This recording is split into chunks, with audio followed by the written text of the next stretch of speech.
Imagine you're the most advanced species in the galaxy. Your technology spans star systems, your fleets command respect across 1,000 worlds, and your empire has never known defeat. You've conquered planets, enslaved lesser races, and built monuments to your own greatness that pierce the clouds of alien skies. Then, one day, something goes wrong. Terribly, catastrophically wrong. The predators you've kept in check break free. The weapons you thought were contained turn against you. The very foundation of your power crumbles beneath your feet, and suddenly, you're not the hunter anymore. You're the prey. In your desperation, you reach out to the one species you've always dismissed as primitive, backward, barely worth noticing. The humans. Those strange bipeds from a small blue planet who still fight with chemical explosives and metal projectiles while you wield energy weapons and quantum shields.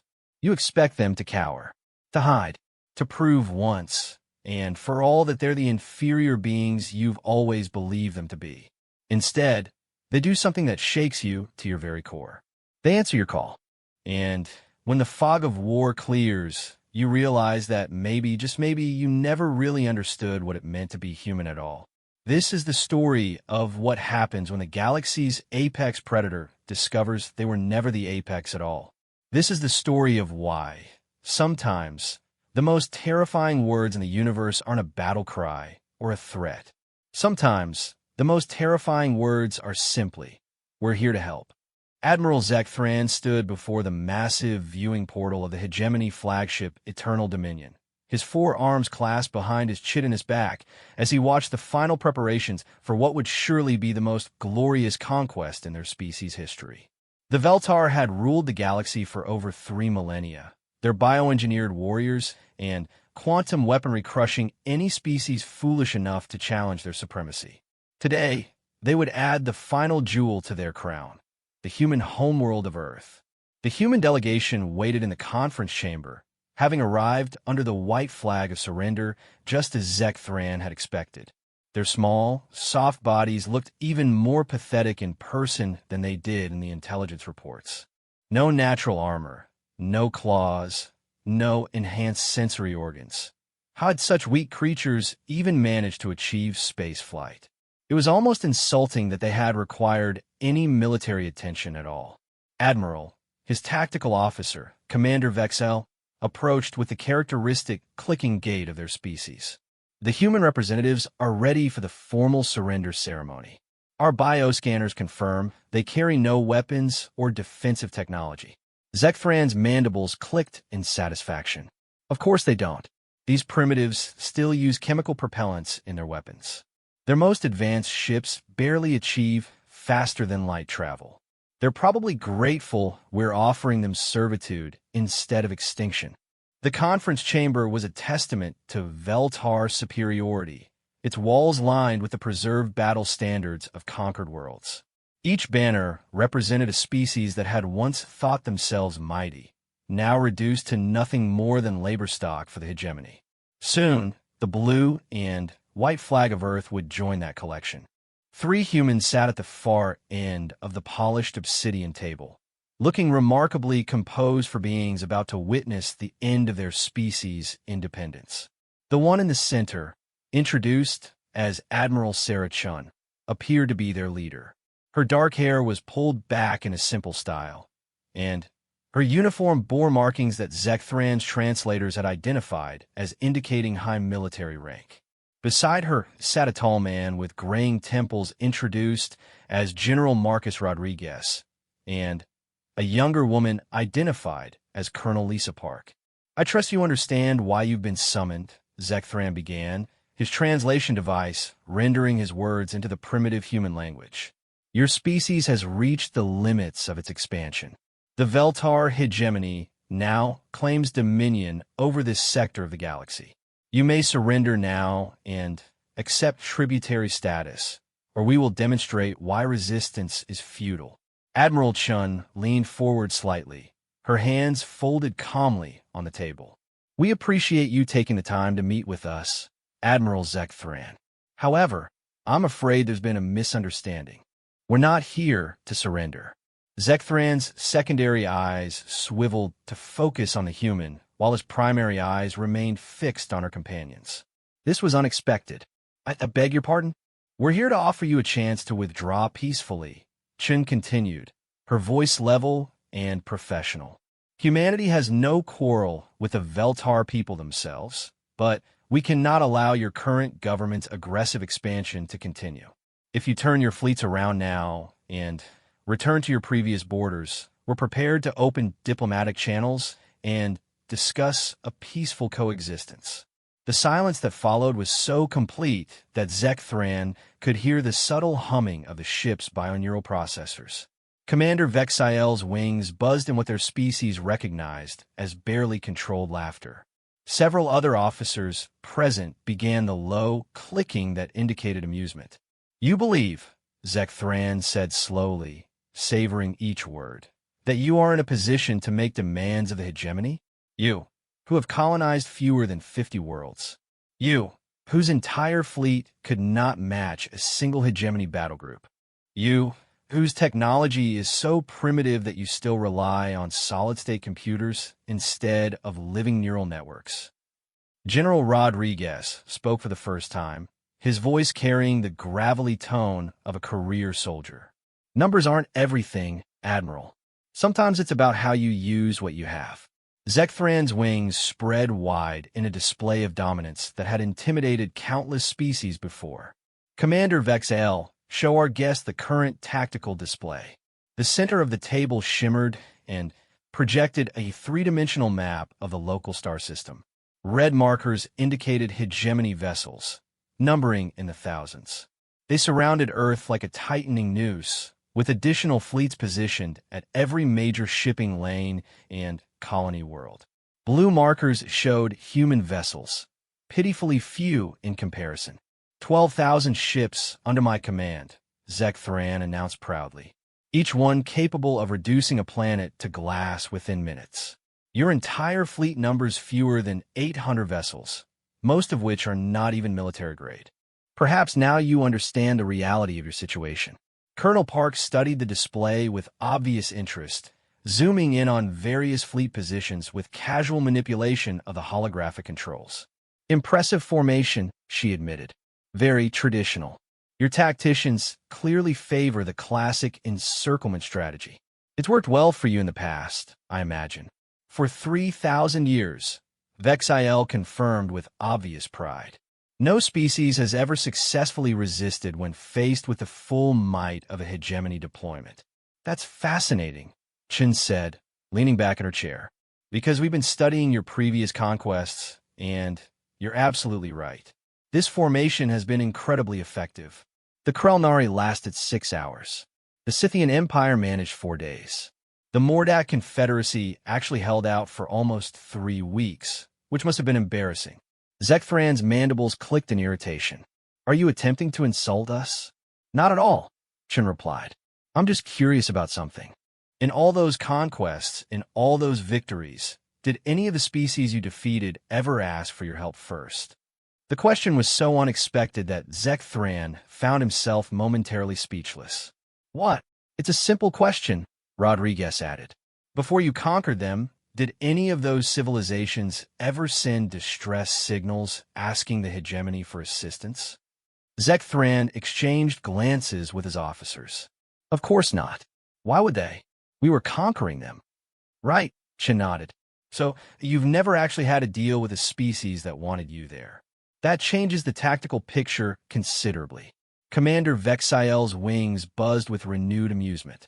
"Admiral, I believe the humans have suffered some form of collective mental breakdown. They appear to believe they have requested our presence here." "Oh, we haven't requested your presence," Park said cheerfully. "But someone has."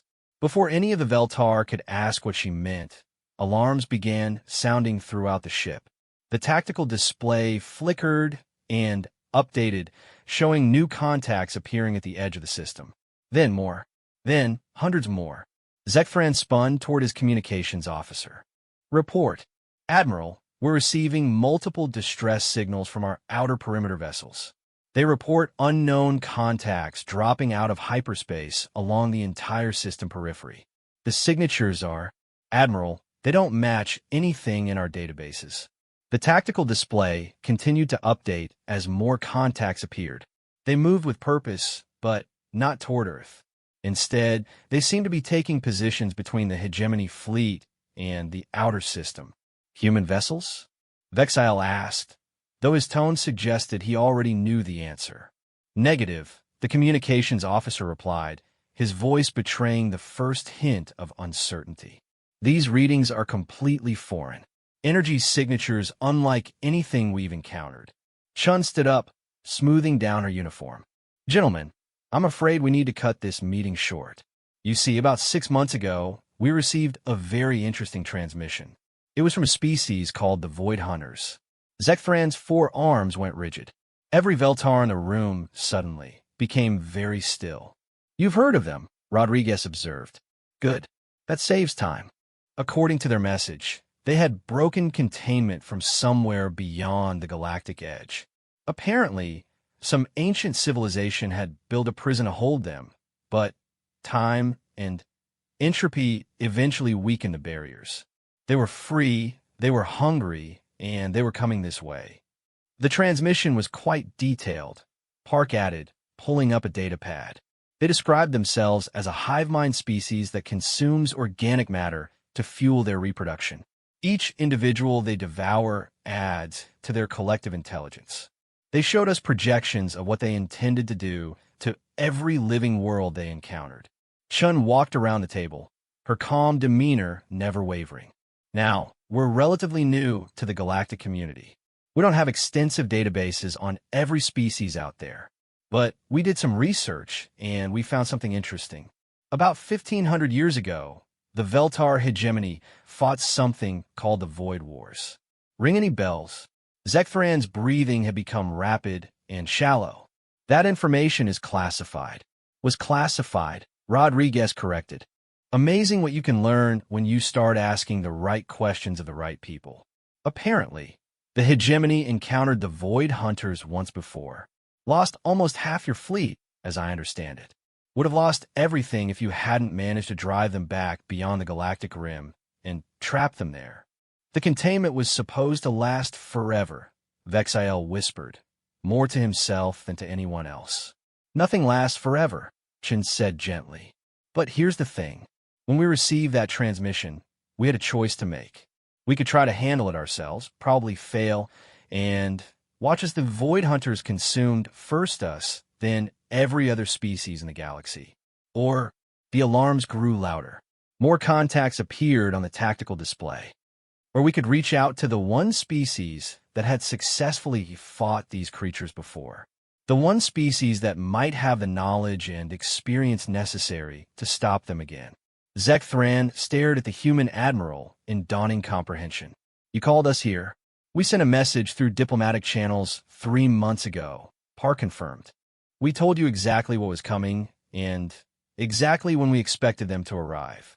We provided all the intelligence we had gathered and requested immediate military assistance. Your response, Rodriguez continued, was to laugh at us and declare your intention to conquer Earth instead. You assumed we were lying to distract you from your invasion plans. Chen returned to her seat. Which brings us to our current situation. The Void Hunters are here, right on schedule. Your fleet is perfectly positioned around Earth, which means you're also perfectly positioned to serve as the first line of defense against an existential threat to all life in the galaxy. The main communications channel crackled to life.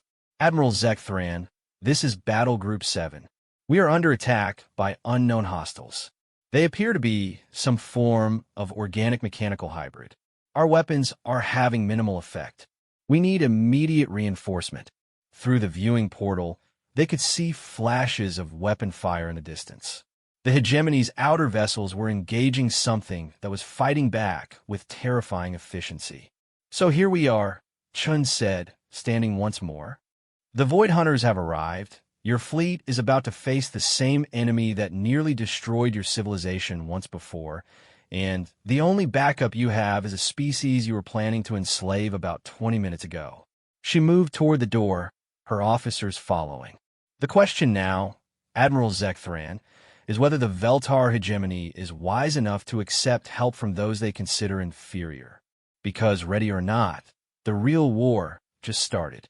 As the humans left the conference chamber, Zekthran stared at the tactical display.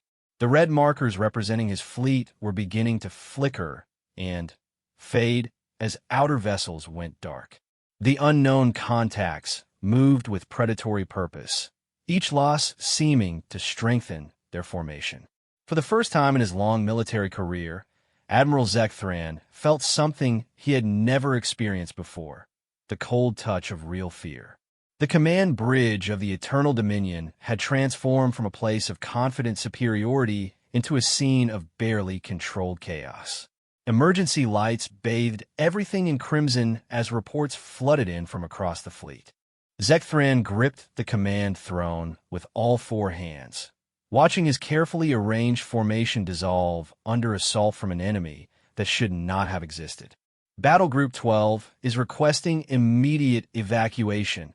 His communications officer called out over the din. They report complete weapons failure against enemy vessels. Their bioarmor is being systematically consumed. Zekthran's secondary heart hammered against his carapace. The bioarmor was supposed to be impregnable, a living shell that adapted to any attack, healing damage faster than most weapons could inflict it. If the Void Hunters were consuming it, Admiral, Commander Vexiel approached with a data tablet clutched in his trembling claws. Our archives have been opened. The classified Void War records. You need to see this. The tablet displayed grainy footage from 15 centuries past. Veltar vessels engaged creatures that defied every principle of engineering and biology. Ships that moved like living things, weapons that seemed to learn and adapt between shots, and, worst of all, the way destroyed hegemony vessels were quickly stripped for resources, their biocomponents incorporated into the enemy fleet within minutes. How do we forget? Zekthran whispered. How do we allow ourselves to forget this? The psychological conditioning protocols, Vexiel replied grimly. After the war, the Council ordered selective memory modification for all survivors. The trauma was deemed too severe for normal psychological recovery. Only the basic tactical data was preserved in classified archives. A new voice cut through the bridge chatter, calm, professional, and utterly human. Hegemony Vessel Eternal Dominion. This is Admiral Chun aboard the UES Indomitable. We're monitoring your tactical situation. Permission to render assistance. Zekthran stared at the communications console, as if it had just spoken in tongues. They're offering to help us? Admiral, his tactical officer interrupted. The human fleet is moving. They're moving to intercept the Void Hunters. The main display shifted to show the tactical situation. The small blue markers representing human vessels were indeed moving, but not in retreat. They formed a tight formation and accelerated directly toward the largest concentration of Void Hunter ships, a cluster that had just finished consuming one of his battle groups. This is suicide, Zekthran muttered.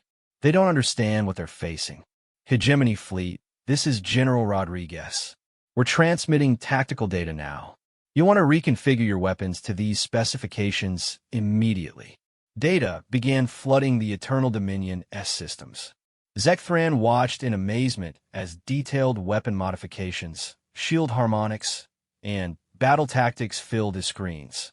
The information was incredibly sophisticated, showing a deep understanding of both Void Hunter capabilities and hegemony technology. How do they know our systems this well?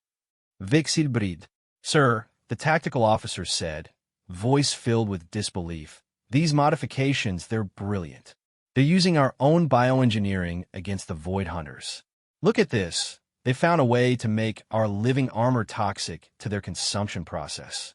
On the display, the human fleet engaged the enemy. But instead of the massacre Zekthran expected, something extraordinary happened. The human weapons seemed to have no visible effect. Their primitive projectiles and energy beams barely scratched the Void Hunter vessels. But wherever they struck, the enemy ships began to change. Admiral, his science officer called out, I'm reading massive structural failures in the Void Hunter fleet. They're, they're rejecting their consumed biomatter.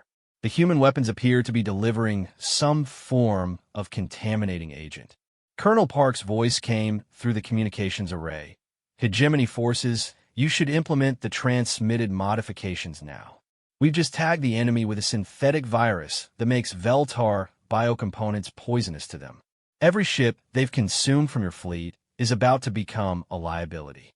Across the battlefield, Void Hunter vessels began convulsing and breaking apart as their recently acquired bioarmor turned against them. The enemy formation, which had been growing stronger with each victory, suddenly found itself weakening as consumed materials became toxic burdens. But how? Zekthran struggled to understand. How did they develop a countermeasure so quickly? Admiral, Chen's voice came through clearly. We've been working on this problem for 6 months. The moment we received the Void Hunter transmission, we began developing countermeasures. We studied every piece of historical data we could find about your previous encounter. We analyzed the biological samples the Void Hunters included in their message. Yes, they were arrogant enough to include those. And we learned everything we could about Veltar biotechnology. You've been preparing to save us, Vexiel said wonderingly. Even while we planned your conquest. We've been preparing to save everyone, Rodriguez corrected. Your conquest plans were just an inconvenience we had to work around. The tide of battle was turning. With a synthetic virus making bioconsumption impossible, the Void Hunters found themselves facing a united human hegemony fleet with no way to replenish their losses. But they were far from defeated, and their remaining forces were adapting with terrifying speed. All vessels, Chen's voice carried across the fleet communications. Phase 2 is now in effect. Hegemony forces, we're about to show you something that might seem impossible. Don't panic. What do they mean? Zekthran asked, but his question was answered a moment later. The human vessels began to change. Hull plating shifted and reconfigured. Weapon systems emerged from hidden compartments. Most shocking of all, the ships themselves seemed to grow, expanding to nearly twice their original size as additional sections deployed from what had appeared to be standard cargo holds. Impossible, Vexil whispered. Those ships are too small to contain such modifications. The mass ratios don't work.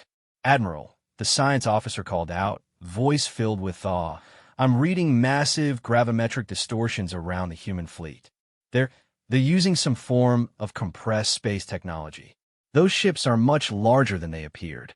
The reconfigured human vessels opened fire with weapons that bore no resemblance to the primitive armaments they had displayed earlier. Beams of coherent energy struck Void Hunter ships and simply erased them from existence.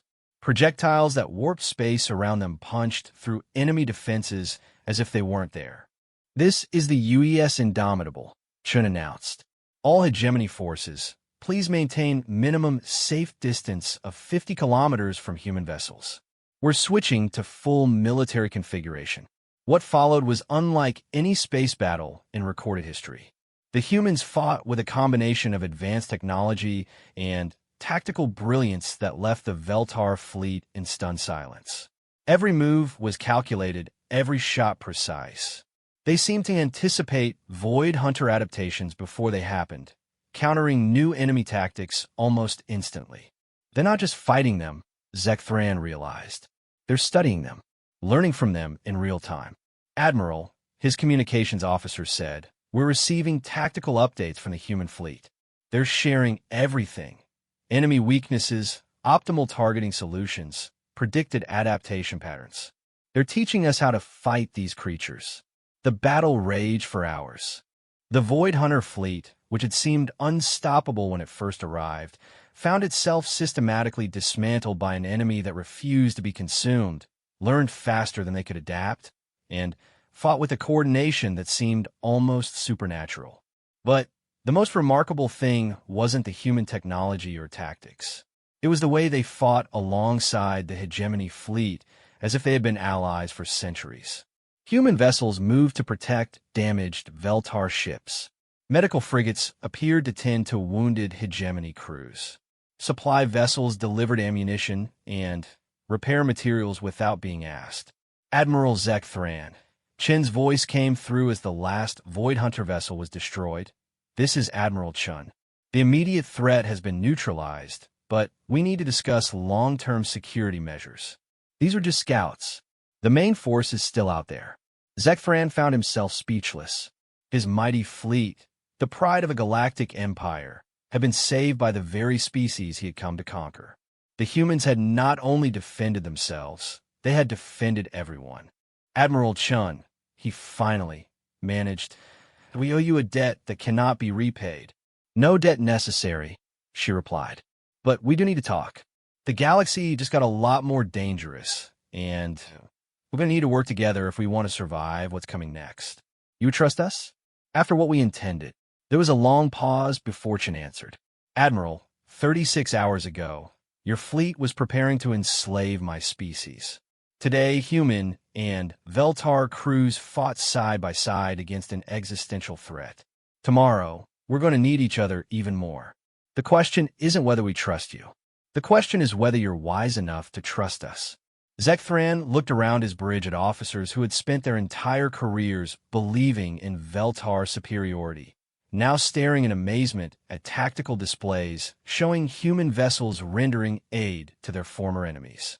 The universe had just become a much larger and more dangerous place, and the species they had dismissed as primitive had just proven themselves to be anything but. Admiral Chun, he said formally, the Veltar hegemony would be honored to discuss an alliance. When can we begin? How about now? Came the reply. We've got a lot of work ahead of us, and not much time to do it in. Because what you just saw, that was just the beginning. As rescue operations began across the battlefield, Zek Thran realized that everything his species believed about strength, superiority, and survival was about to change. The humans had just taught the galaxy a lesson about what it truly meant to be powerful. And the lesson was far from over. The Joint Command Center aboard the human vessel Indomitable was unlike anything Zek Thran had ever seen. Instead of the sterile, hierarchical bridge designs favored by the hegemony, the human space was a chaotic symphony of activity. Officers from multiple species worked side by side at stations that seemed to shift and adapt in real time. Holographic displays showed tactical information from across the galaxy, updated by a network that somehow included assets from civilizations the hegemony had never encountered. This is impossible, Commander Vexel muttered, watching a Kytherian engineer, a species the hegemony had enslaved 2 centuries ago, working alongside a human technician to modify weapon systems. The Kytherians don't have interstellar travel capability. How are they here? Admiral Chun followed Zek Thran's gaze and smiled. The Kytherians were some of the first people we contacted when we started preparing for this. Amazing engineers, actually. We helped them rebuild their civilization and provided them with modern spacecraft. In return, they've been instrumental in developing our adaptive technologies. You freed our slaves? Zek Thran asked, the concept so foreign to his worldview that he struggled to process it. We made contact with every species in this sector, General Rodriguez explained, joining the conversation. Every civilization that had been conquered, enslaved, or displaced. We offered them a choice. Help us prepare for the Void Hunter invasion, or try to survive on their own when they arrived. Colonel Park gestured to the bustling command center. Most chose to help. The Kytherians provided engineering expertise. The Zephyrians contributed their knowledge of dimensional physics. The Mordak survivors shared intelligence about hegemony military capabilities. Even some of your own people reached out to us. Zek Thran's mandibles clicked in disbelief. Our own people? Scientists, mostly, Chen said. Researchers who had access to the classified Void War archives. They were terrified that the Council's amnesia protocols had left your military unprepared for a second invasion. They provided crucial intelligence about hegemony technology and tactics. A new voice interrupted their conversation, one that spoke in perfectly accented Veltar. Admiral Zek Thran, It is good to see you again.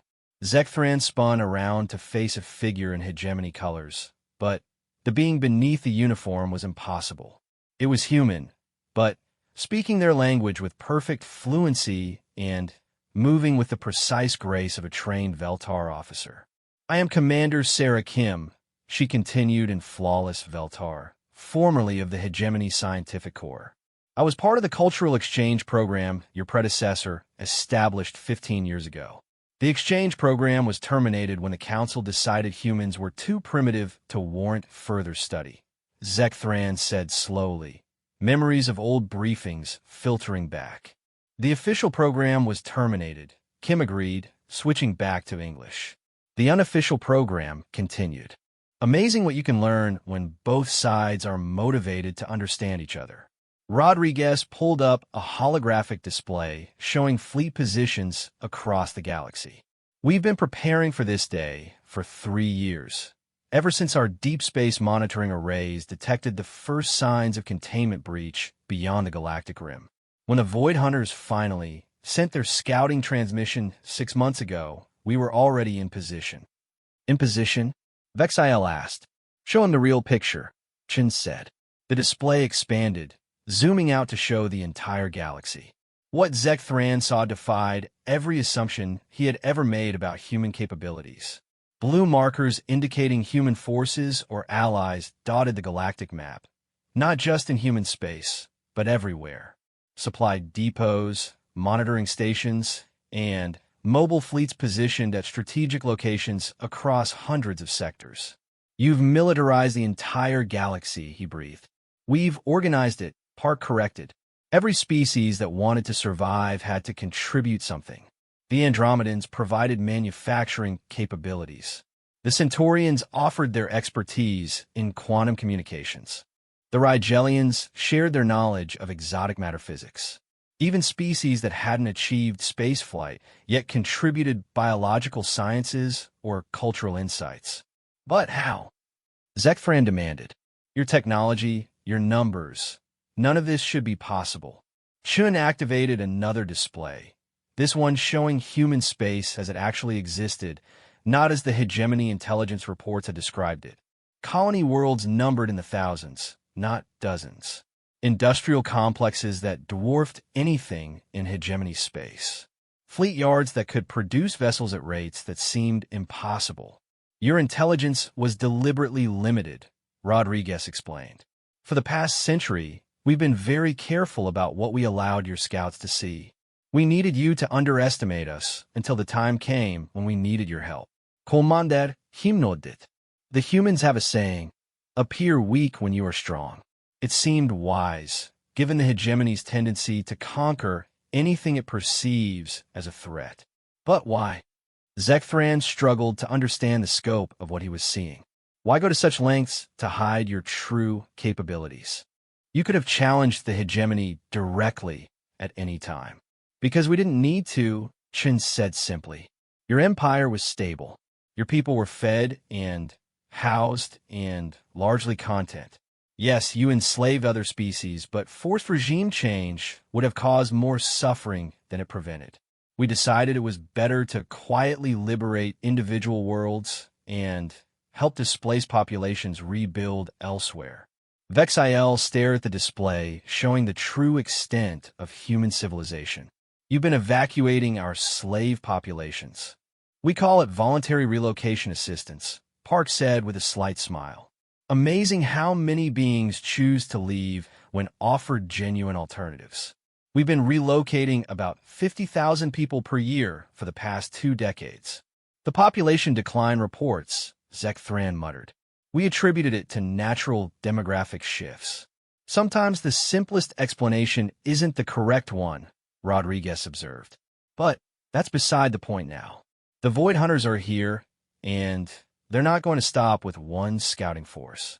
Our analysts estimate we have maybe 6 months before the main invasion fleet arrives.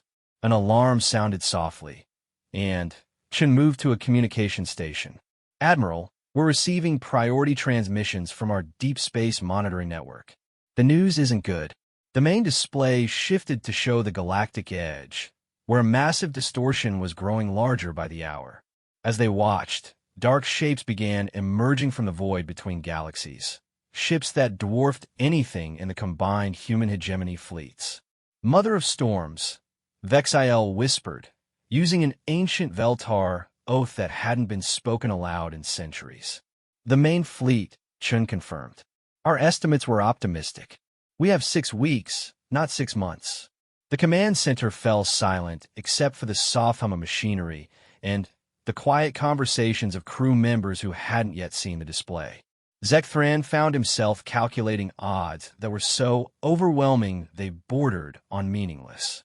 The scouting force that had nearly destroyed his fleet represented perhaps 1% of what was now approaching. "What do we do?"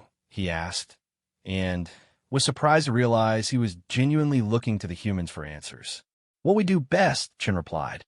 "We adapt, we improvise, and we refuse to give up.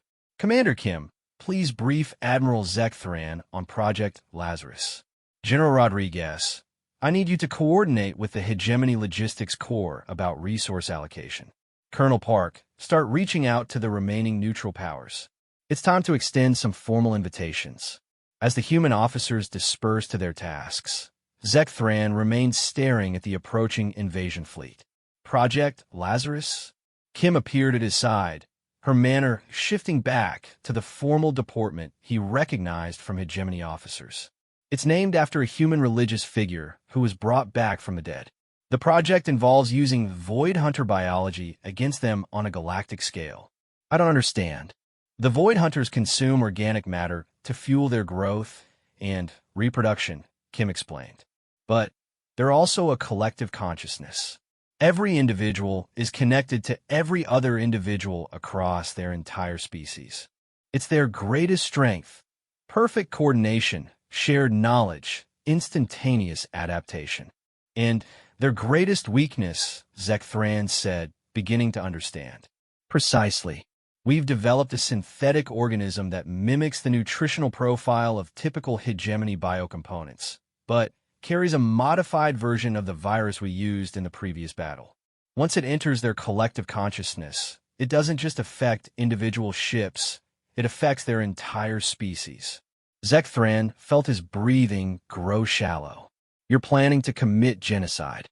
"We're planning to save every living thing in this galaxy," Kim replied firmly.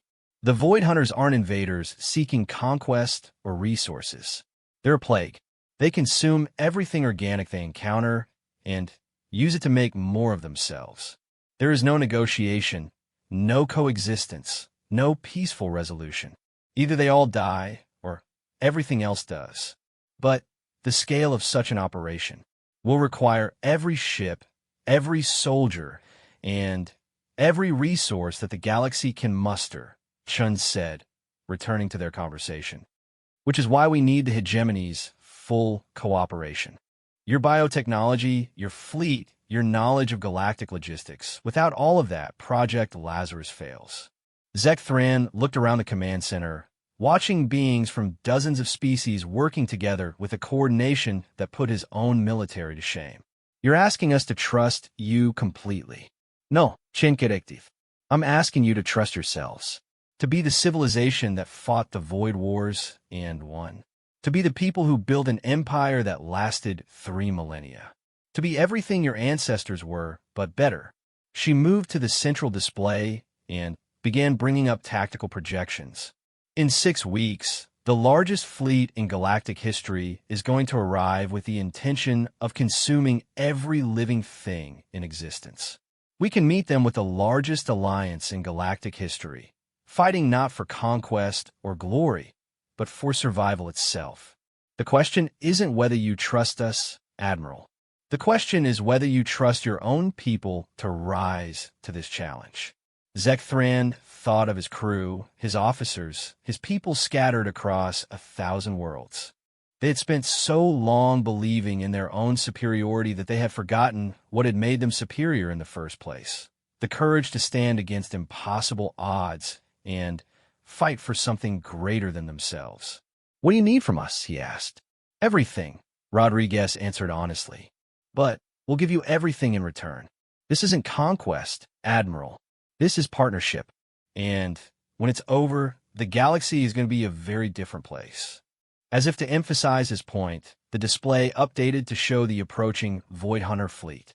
Thousands of ships, each one larger than a hegemony dreadnought, moving with the inexorable purpose of a force that had already consumed entire galaxies. Different indeed, Zekthran murmured, and began the process of redefining everything he thought he knew about strength, survival, and what it meant to be truly powerful.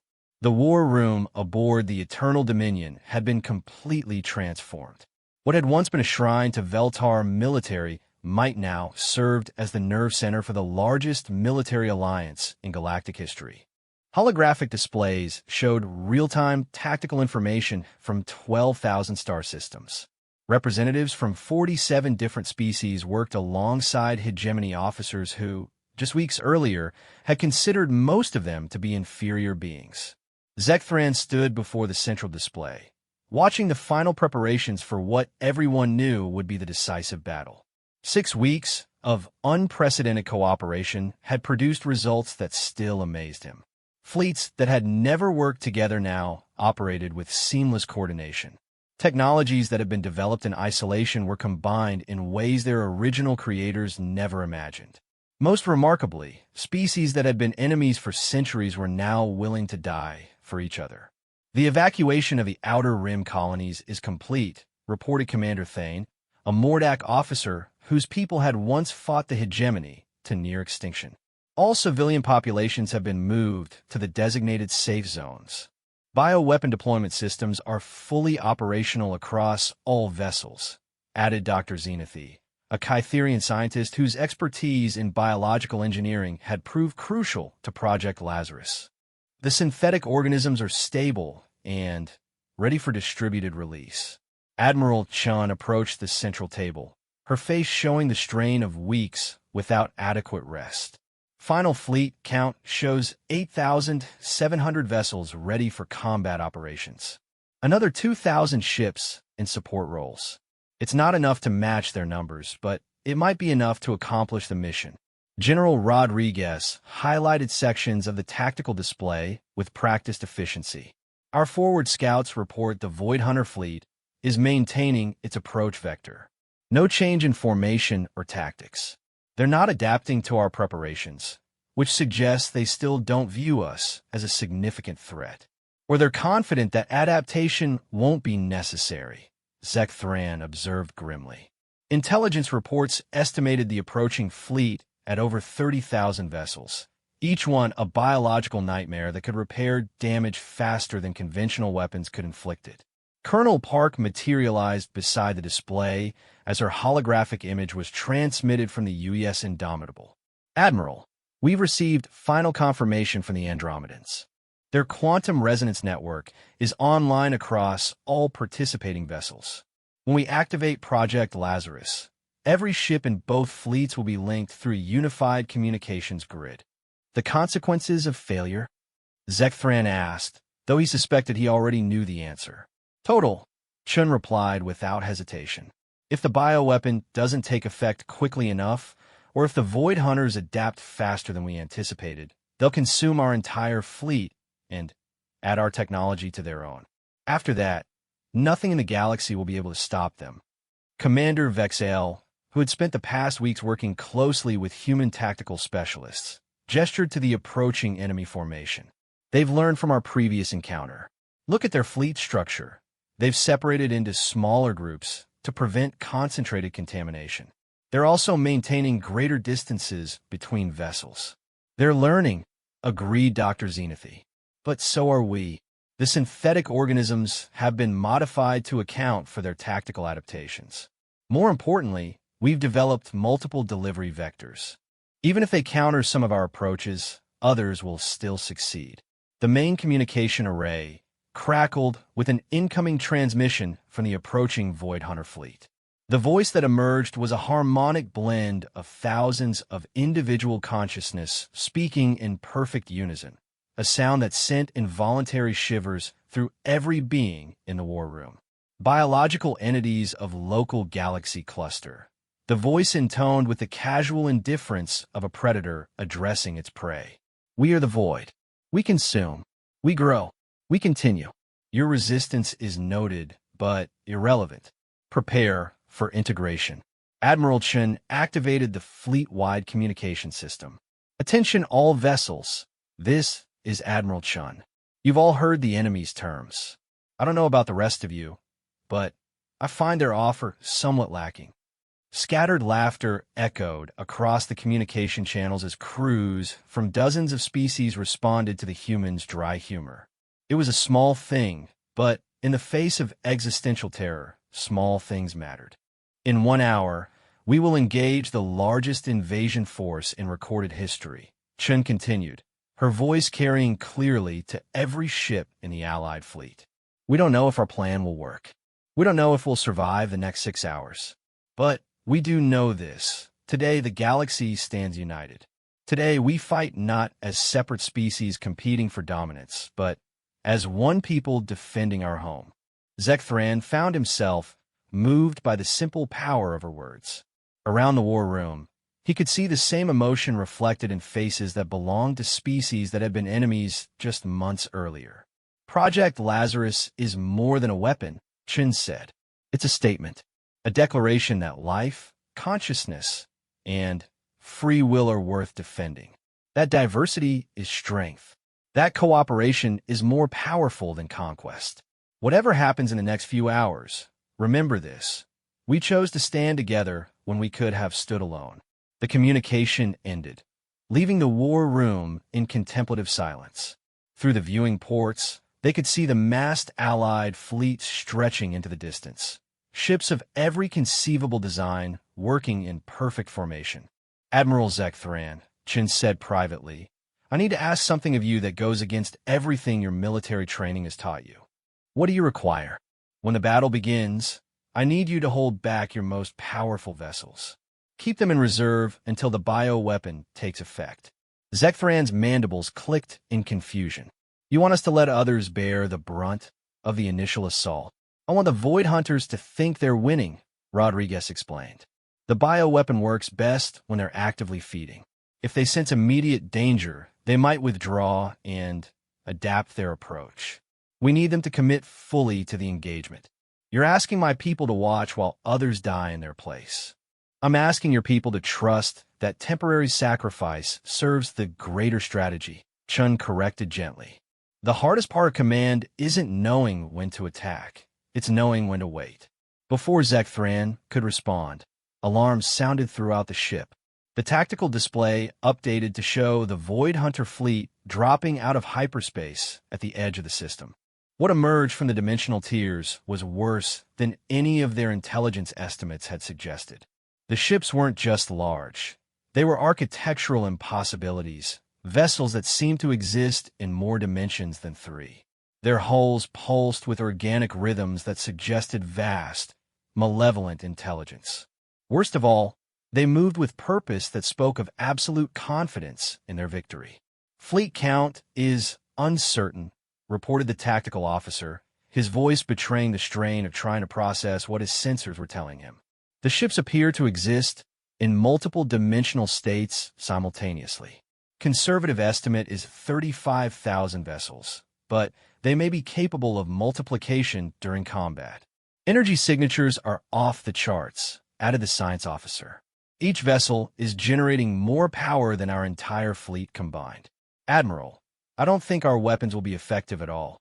Chen's voice came through the communication system, calm and steady despite the overwhelming odds.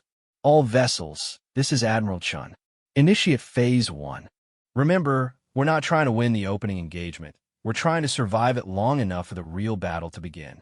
The Allied fleet moved forward with formations that looked almost ceremonial in their precision. Human vessels took point positions, their modified hulls gleaming under the system star. Hegemony ships formed the second wave, bioarmor already adapting to the strange energy signatures emanating from the enemy fleet. Support vessels from dozens of other species maintained position at the rear, ready to provide assistance or evacuation as needed. The Void Hunters responded with contemptuous efficiency. Their weapons reached across impossible distances, tearing through space itself to strike at the Allied formation. Ships began disappearing not through destruction, but through some form of dimensional displacement that left no wreckage behind. "They're not destroying our vessels," Dr. Xenothy observed with scientific detachment. "They're removing them from this reality entirely." "Can we get them back?" Vexiel asked. "Not while the enemy controls the dimensional manipulation field," she replied grimly. Despite the losses, the Allied fleet continued its advance. Human vessels unleashed their modified weapons, targeting specific points on the enemy ships where biological components were most concentrated. The projectiles seemed to have little immediate effect, but Zekthran noticed that they left subtle markers on the enemy hulls, markers that began to glow with increasing intensity. "The bioweapon is deploying," Chen announced. "All vessels, maintain engagement. Do not, repeat, do not attempt to withdraw regardless of losses." It was the hardest order Zekthran had ever received. Watching Allied ships vanish into dimensional voids while being commanded to continue the attack went against every tactical principle he had ever learned. But he was beginning to understand something about human military philosophy that the hegemony had never grasped. Sometimes the most powerful action was restraint. The battle raged for 2 hours. The Allied fleet lost nearly a third of its numbers while the Void Hunters appeared completely unaffected. Their formation advanced steadily, consuming everything in their path and growing visibly stronger with each captured vessel. Then, without warning, everything changed.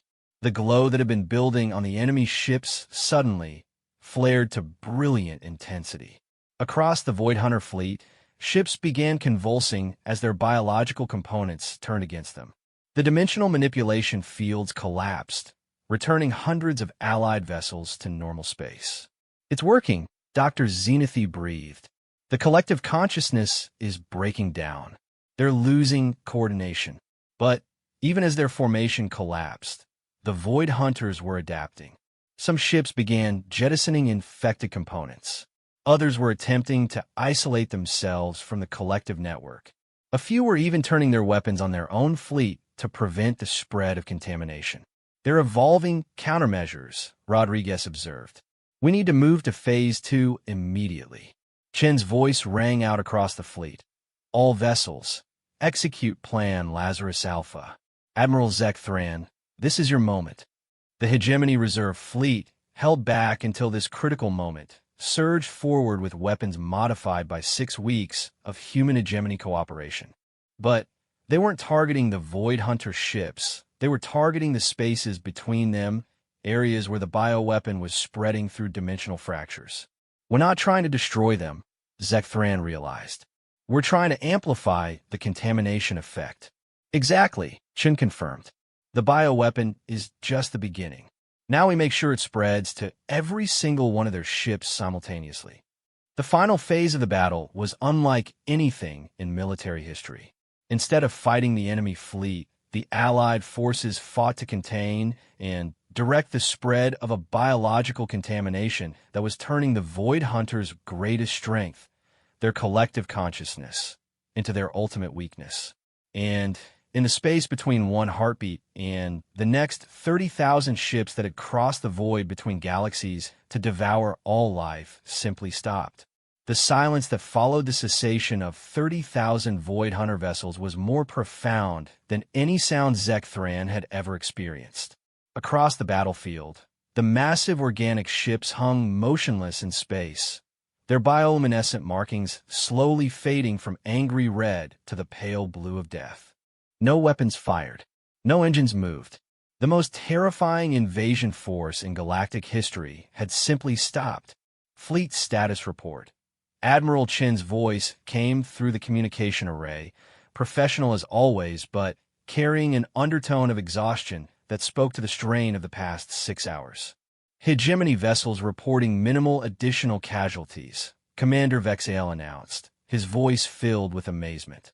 "Bioarmor held against their final weapons barrage. Engineering reports all systems functional." Similar reports came in from across the Allied fleet. The Andromedans had lost 3 vessels to dimensional displacement, but their quantum networks remained stable. The Kytherian Engineering Corps reported successful weapon modifications across their entire contingent. Even the smaller species, the Rigelians, the Centaurians, the dozen other civilizations that had contributed to the Alliance, had emerged largely intact.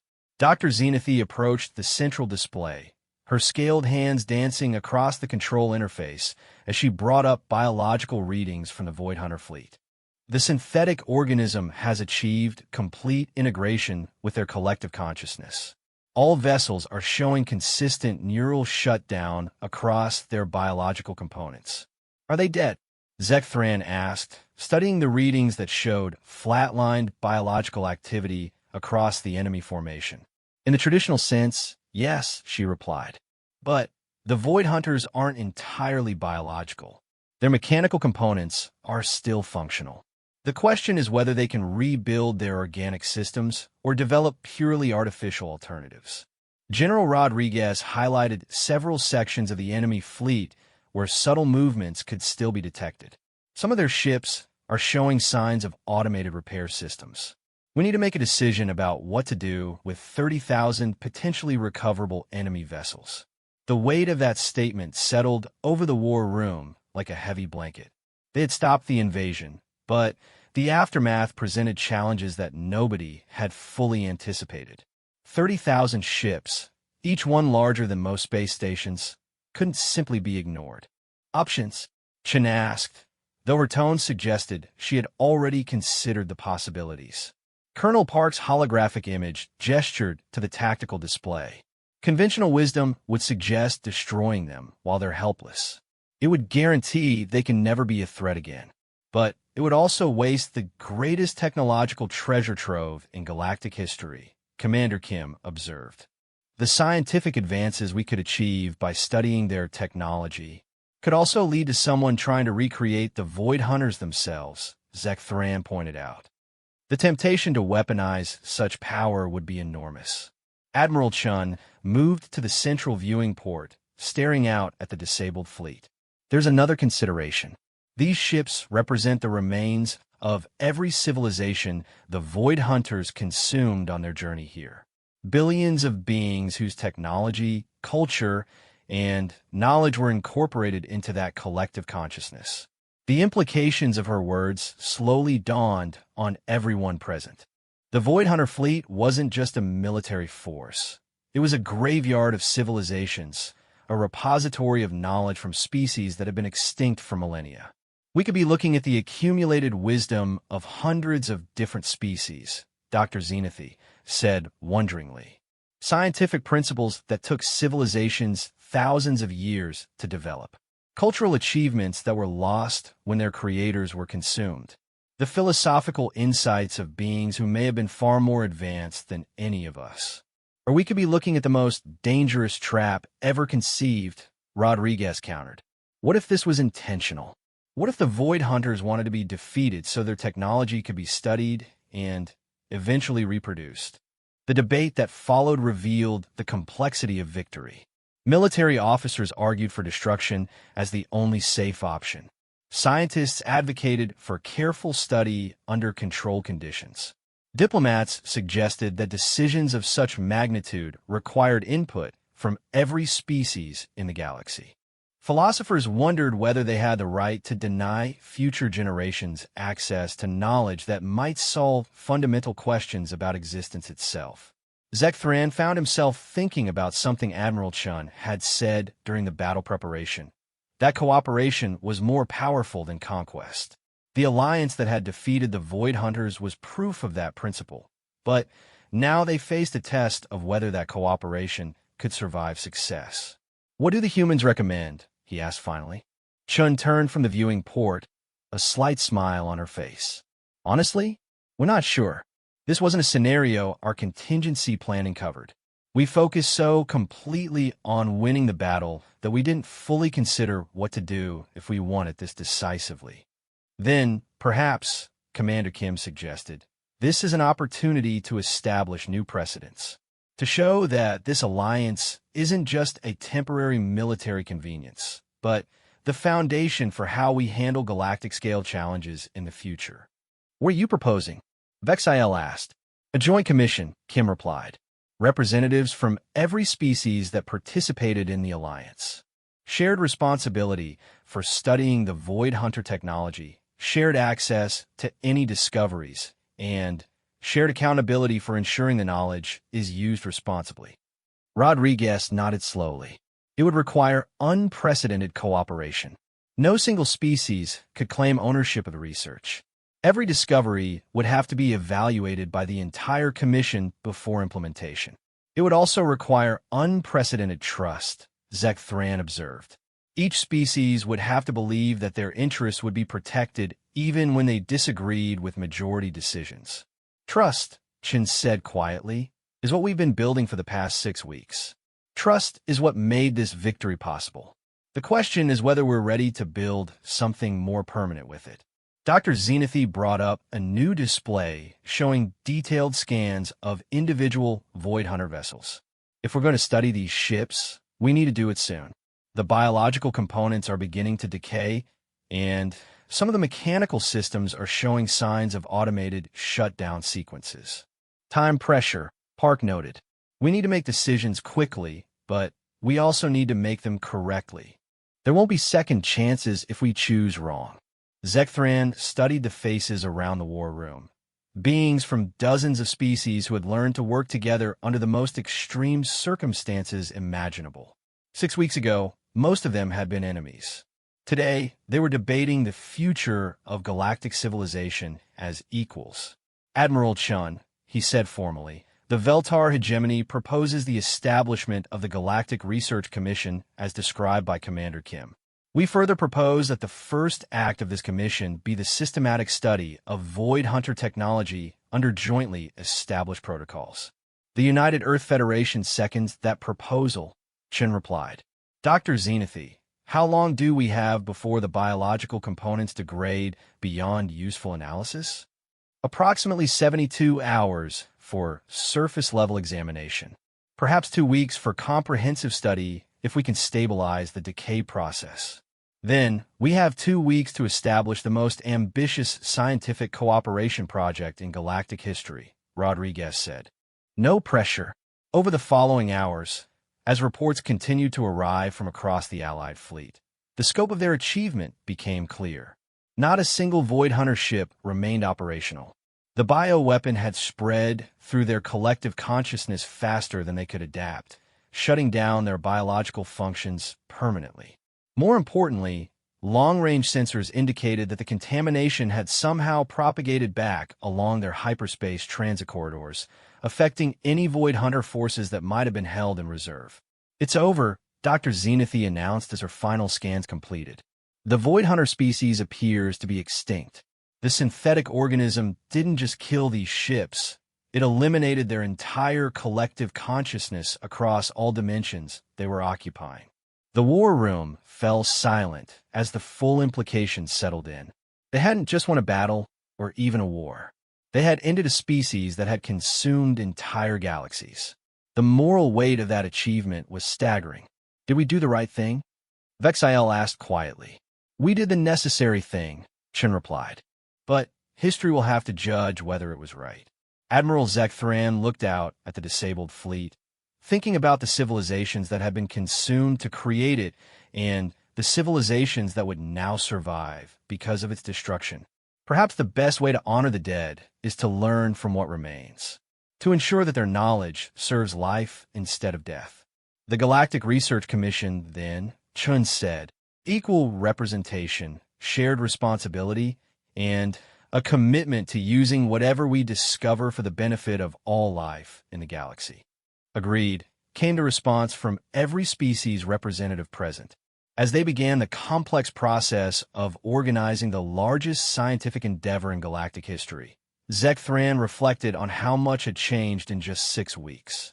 The hegemony had arrived at Earth with the intention of conquest, and had instead discovered the meaning of true strength. Humanity had revealed itself as a species that could coordinate galactic resistance while appearing weak and insignificant.